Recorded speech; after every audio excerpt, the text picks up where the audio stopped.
As Shub has indicated, my name is Max. My surname is Bolkwana, and I'm a farmer.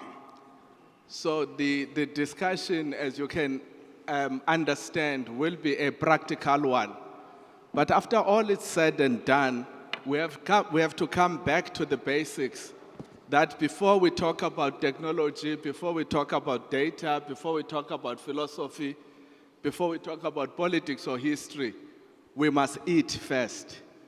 So our discussion is the most basic, but this basic need for humanity is not always available for all of our citizens, especially in the developing countries. This will be much more pronounced in the reports that Kirill will give at this point, indicating the levels of food insecurity, especially in the African continent, which has been exacerbated by the ongoing conflicts, by extreme weather conditions, by the levels of indebtedness, by the backward methods of food production, but lately, the disruption with respect to fertilizer. As I've indicated, that our session will be focused on practical approaches in terms of how we're going to deal with these issues. But before we get reflections from my team, the Minister of Agriculture in South Africa, who was supposed to be part of our panel, has sent us a message through the video. If my colleagues at the back can start with that message, and then we will proceed with our discussions going forward. Thanks. Program Director, President Mbeki, our patron of the Thabo Mbeki Foundation, panelists, researchers, honorable guests, ladies and gentlemen, it is an honor and privilege that I have been given an opportunity to make reflections on this important report that has been done, which aims, no doubt, to contribute to the global debate on food security and how we can position our countries to respond better to the shocks that sometimes affect our capacity and capability to fight hunger and thereby poverty. I must from the onset apologize for not being there physically owing to unforeseen circumstances.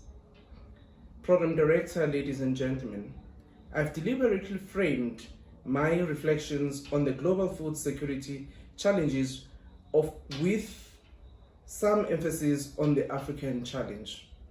I do so because global shifts that occur as a result of conflicts, pandemics, and climate change tend to have a notable impact on food value chains.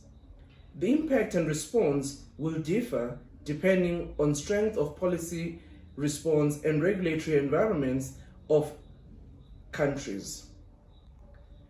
It might be important for me to just share some lessons learned during the COVID-19 pandemic. The pandemic showed us that responsive policy frameworks avoided situations of large-scale food insecurity. In the African Union, for instance, the Specialized Technical Committee on Agriculture, Rural Development, Water and Environment ensured that member states intervene in such a way that agricultural production needed to continue within the sector, having been classified as essential.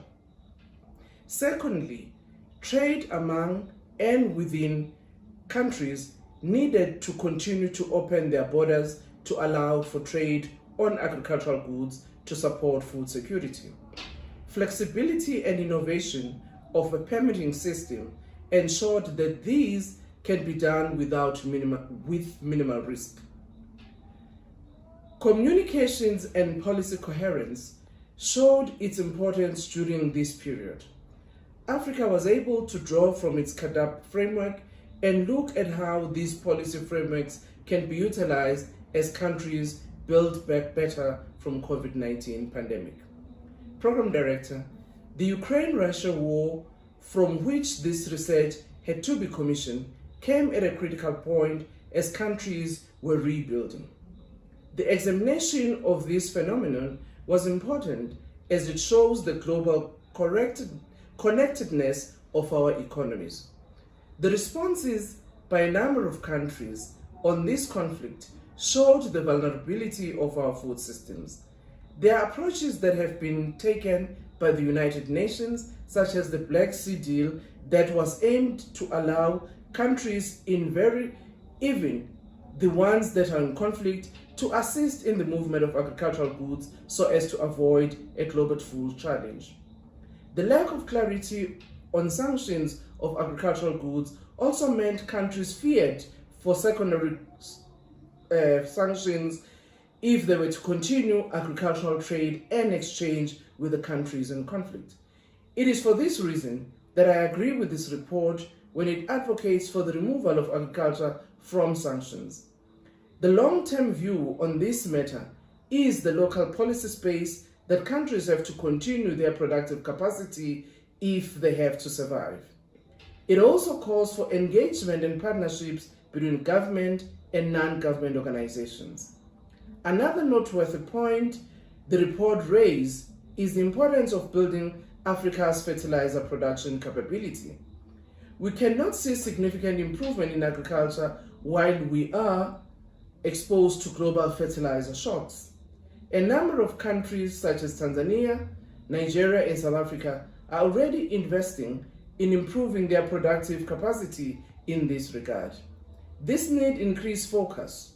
We also need to embrace better seeds and genetics in Africa broadly as catalysts for agricultural productivity.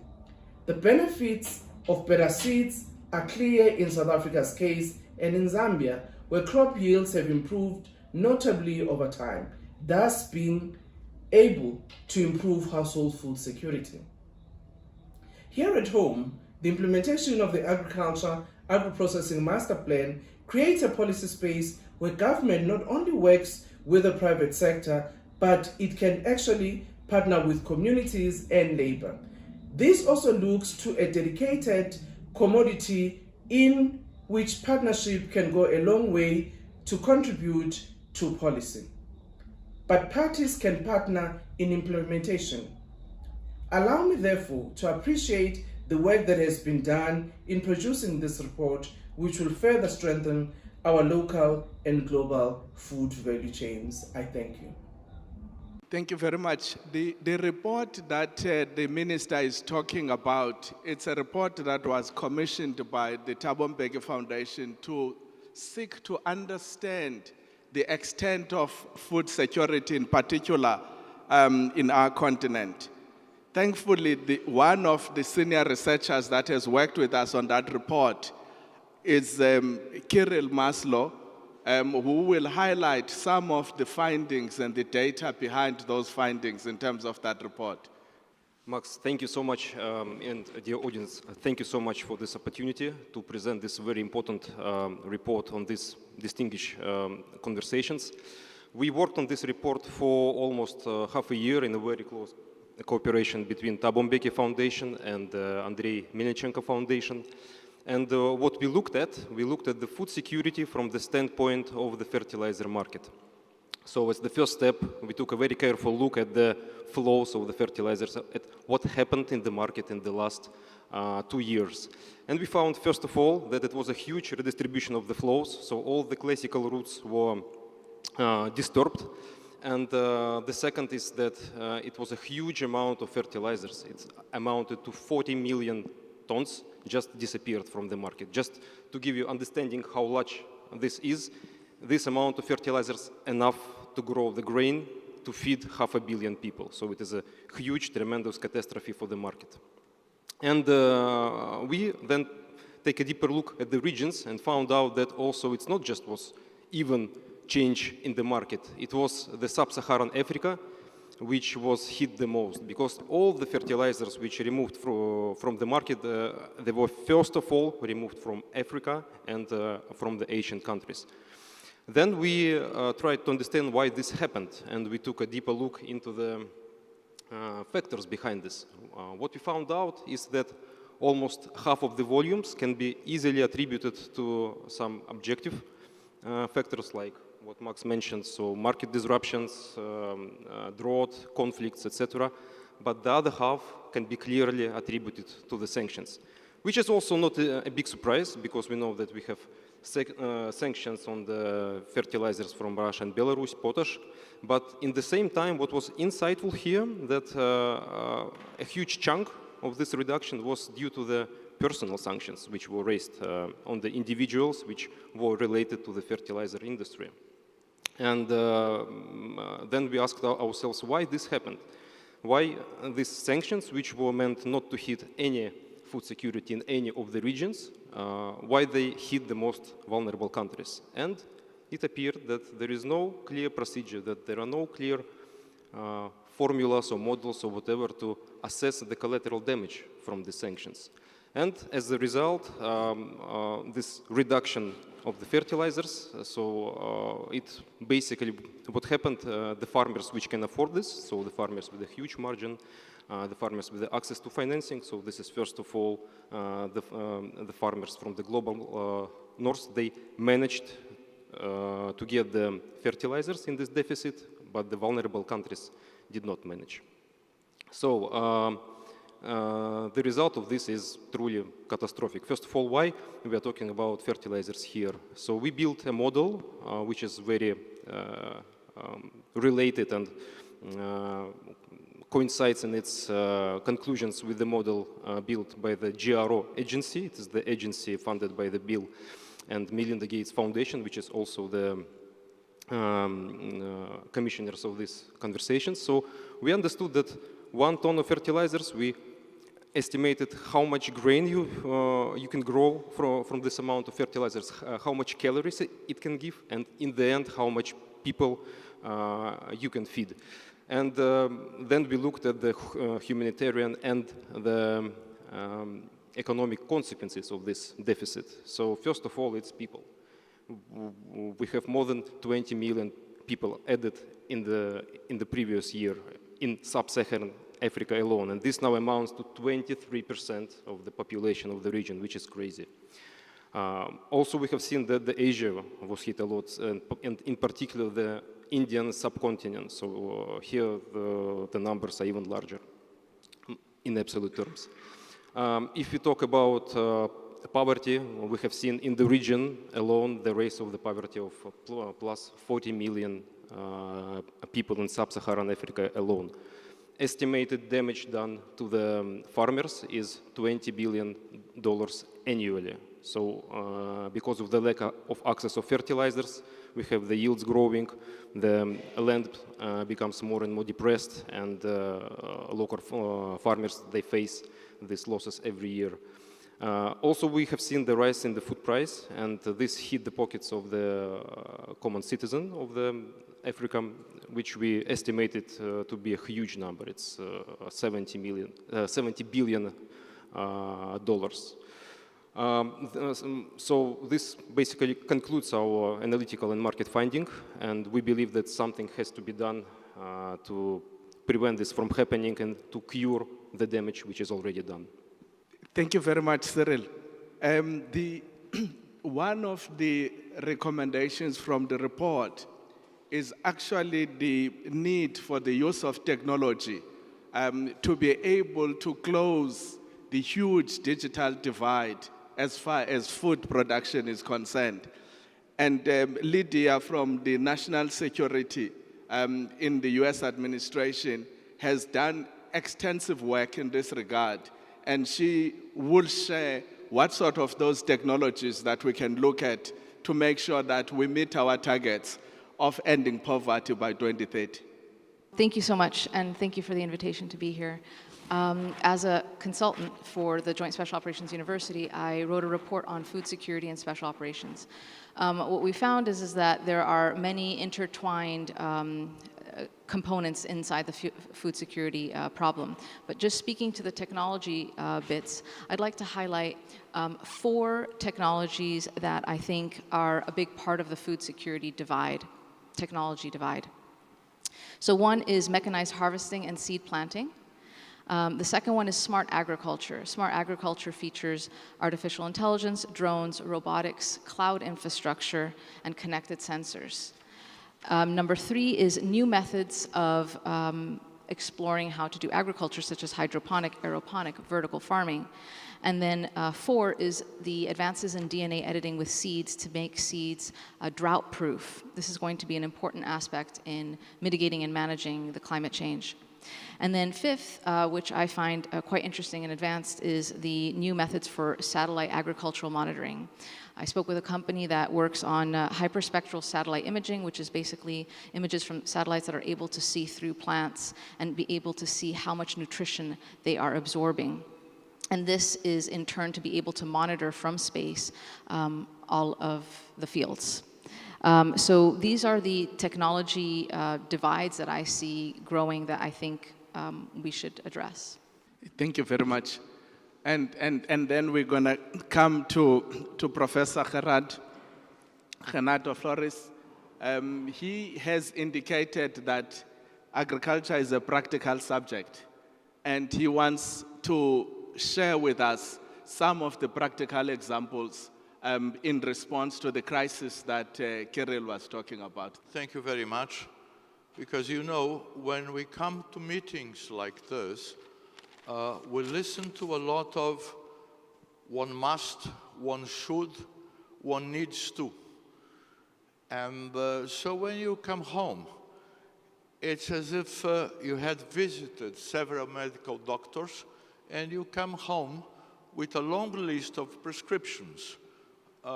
Take 5 investment pills every morning, 1 teaspoonful of climate finance, eat more technology, sleep digitally, and practice every day 10 green push-ups and a lot of innovation aerobics. Well, in my small think tank, we try to go to concrete examples, as the chairman said.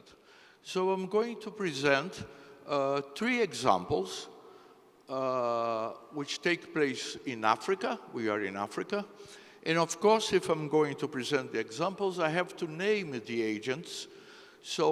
But I'm not doing propaganda, and I'm not claiming that these are miraculous solutions. Not even perfect, but only that they go in the right direction. That's my purpose, to try to study and publicize examples that can help us to address the main issue of our session or panel.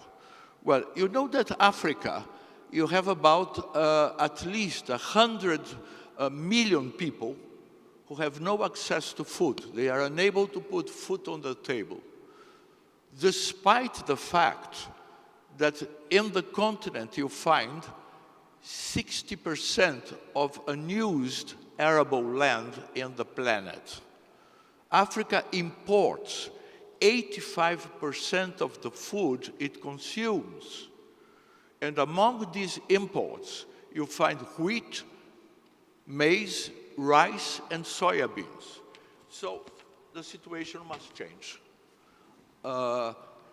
Many people studied the causes of this problem. There are a few of them. I'm going to concentrate in one, which is low productivity. African agriculture has very low productivity and also poor use and poor management of the soil and problems with fertilizers. So I move to the examples which address this issue. First example, you know that Morocco is very well endowed in phosphate, which is a key input for fertilizers.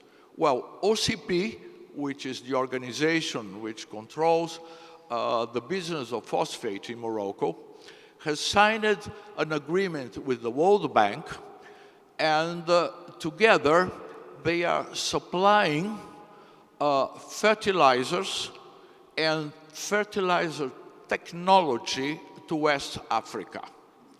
They hope to improve the technology of 5 million farmers, which is a lot. It's very interesting because together with better access to fertilizers, they do a mapping of the soil and try to identify the best fertilizer for that crop and that kind of soil, as they call customized fertilizing. Also, within this initiative, they are going to build up a regional center for soil health and fertility management. So this example is very interesting because it combines the technology with the funds and empowers the local farmers to produce better and acquire knowledge and technology. Second example, intra-trade in Africa, depending on how you compute it, it's between 14 to 16% of the whole African trade. Well, this is too low, and one of the things you can do is to dynamize, increase trade between African countries in food. Recently, it was signed a very important free trade agreement, which is the African Comprehensive Free Trade Agreement. And one of the purposes of it is exactly to increase the amount of intra-trade, especially food. But then you need money.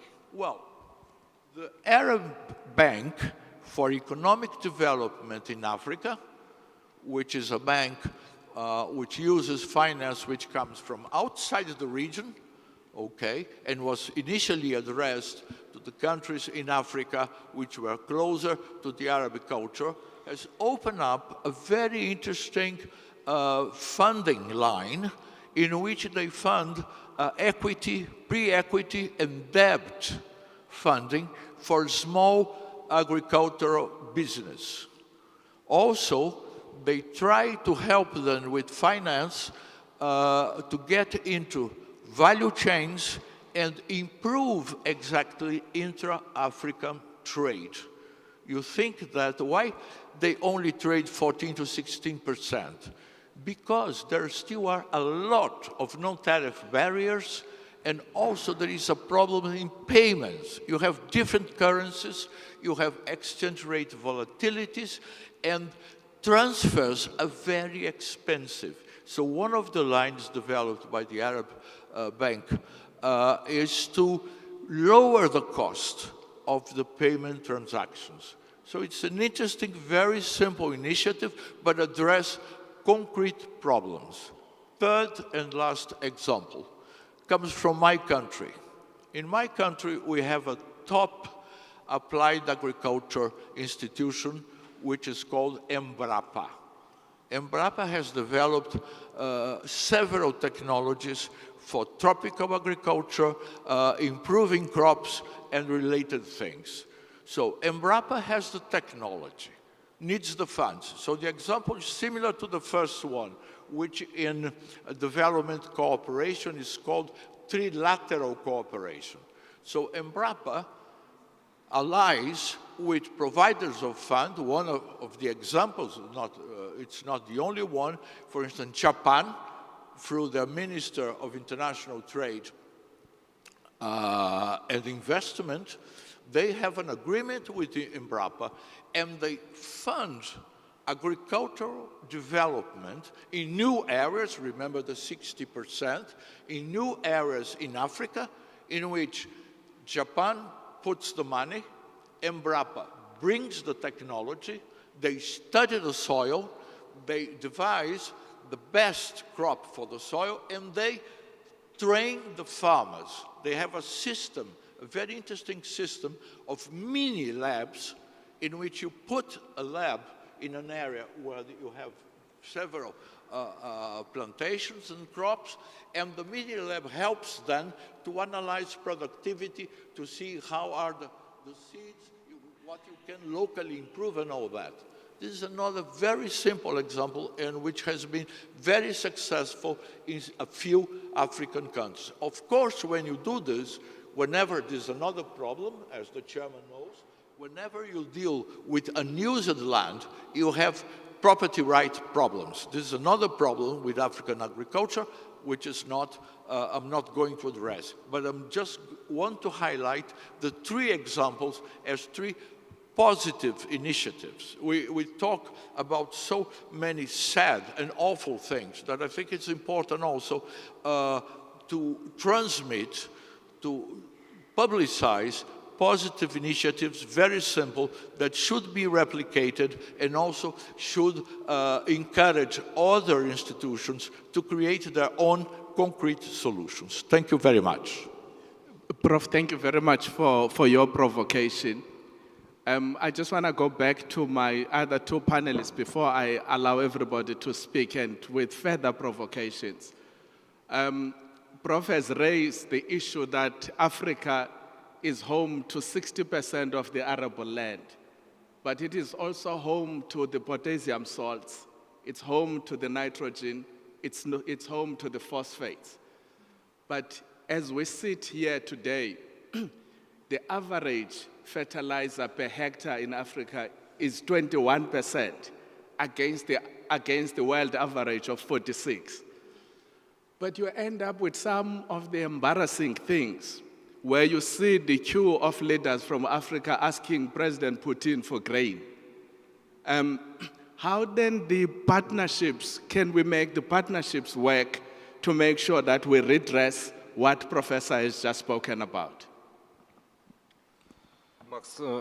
Max, thank you. I would actually separate my answer into two questions, into two parts here. So the first one is the strategic question. It's important that Africa becomes self-sufficient on these items. So as a striking example, among all the crises which I described in my session, we can see that, for example, Nigerian nitrogen fertilizers, they actually increased the export to the Europe when Africa was suffering from the lack of this fertilizer. And but another part is actually we need to think about the damage which is already done. It is clearly described in the report. And here we believe that our report should be discussed further on other platforms, and with the help of our valued partners, Thabo Mbeki Foundation, we believe there are some ways to move it further to cure the damage which is already done. Thank you, Max. So my company is called Abundance Studio because I have an abundance mindset, and I want to apply that to your question. So you talked about aid and you talked about partnerships.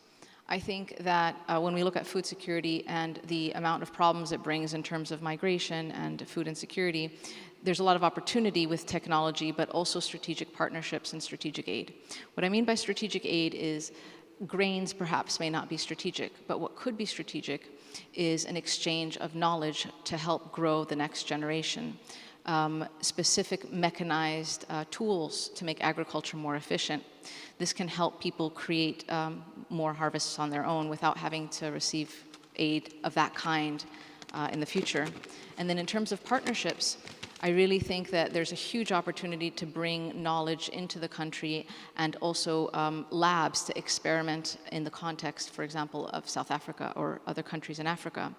And in this sense, again, looking at the youth and thinking how is the next generation of farmers going to be created with the new tools, digital, technological, et cetera. So I think strategic partnerships in those spaces are going to be key. Could I add something? Just, we should not forget, I was talking about the shoulds. One should not forget that also a few African countries are able to locally produce the fertilizer, provided they have input and a little financial help. In the first example, World Bank and OCP is going to supply also the phosphate, so one of the key inputs for local production of the fertilizer, which is not the whole solution, but also helps to diminish the dependence. Prof, thank you very much. From the audience, is there any one or two intelligent questions that can be posed to my panelists? Hi, my name is Amina Bajwa, and I'm from Pakistan, and I work in agriculture, design projects for the government. My question to the panel is that we've talked about fertilizer, and we also realize that fertilizer reduces or degrades the soil health. In your view, what is the potential for organic fertilizer, if any, at a mass scale? And secondly, your thoughts on regenerative or sustainable agriculture? Thanks. So for the first question, for the organic fertilizers, so basically there is an estimation done by the UN which says that if all the world forgets the mineral fertilizers, abandon them at all, the half of the population of the world will not be fed. So it definitely should be developed. So there should be steps taken into improving the application of the organic fertilizers, but in the near or the midterm, there is no alternative to the mineral fertilizers. Prof, I would like you to respond to that question as well, but let's take the second question. Thank you very much for this excellent discussion. Geopolitical question, since we have a Russian and Brazilian participant, and we have a very important year with Russia hosting the next BRICS and Brazil hosting the next G20 summit. Are we going to witness the new, let's say, commodities powerhouse bloc that would be the BRICS plus bloc starting with next year, similar to what we saw with OPEC, which was and still is a powerful bloc for energy commodities, but now food commodities will be, of course, the big thing of this in the next decade. So are we going to witness a new powerful food commodities bloc with BRICS plus, given the fact that Brazil, Russia, India are really very important food producers or exporters, and China is practically the biggest importer of this commodity? Thank you. Thank you very much. Just to add another thing on the question, part of the issues raised in the report is the fact that the sanctions jurisprudence excludes generally the humanitarian support and food and agricultural inputs. And part of what has happened around this Ukraine war is that, unfortunately, the food inputs and even some of the humanitarian support is also part of the sanctions regime. I would like to have your comment on that, but answer that question specifically about how is Brazil going to lead us to have a better world around this food issue? Well, if I understood, because you are addressing complex issues. So I'll say a few words about Brazil, and then I will address very quickly the question of the sanctions. Well, Brazil has a unique agricultural model. It's very specific, and of course, it's the outcome of our resources, the development of our technology, and our capabilities. We don't want, Brazil is very careful with this, we don't want to reproduce our model. We don't try to do this. The examples I mentioned, and the third one, are examples we are worried, we appreciate, we like, we endeavor, we have an endeavor to transfer knowledge. The model is another thing, because we have, for some crops, for instance, for soybean, it's true we are a powerhouse, but it's a model which, as any model, has a good side and has a less good side, but it's a model that works. But we don't want to transfer, we don't impose, we don't suggest models. I think what's important in our discussion is to transfer, and this is related to technology, as she said, is to transfer knowledge, so that a farmer in Ghana develops his solution, but he has the capacity to do this. Another in Nigeria will develop another solution, and in South Africa you have another solution. So Brazil is very careful with this. We don't want to lead, we don't want to impose models, but we are happy, we think it's, we are obliged to transfer knowledge for humanitarian and for the good of mankind. Regarding sanctions, I think you are opening not a window. You are opening a very large door. Well, I personally, I still work, I work in trade also. I'm against sanctions. I think sanctions do not work, mainly. And in the end, as my old grandmother would say, in the end, the one who suffers is the poor, is the people. Because the powerful, they can bypass the sanctions. But the people suffers. So my point, but this is, I have an argument, this is a long argument. I am against sanctions, with the exception of a few well-targeted things. I think sanctions do not work, and I think also sanctions are unfair. I don't think sanctions are fair. And many of the nowadays sanctions, they break international law. This is another thing. They are illegal.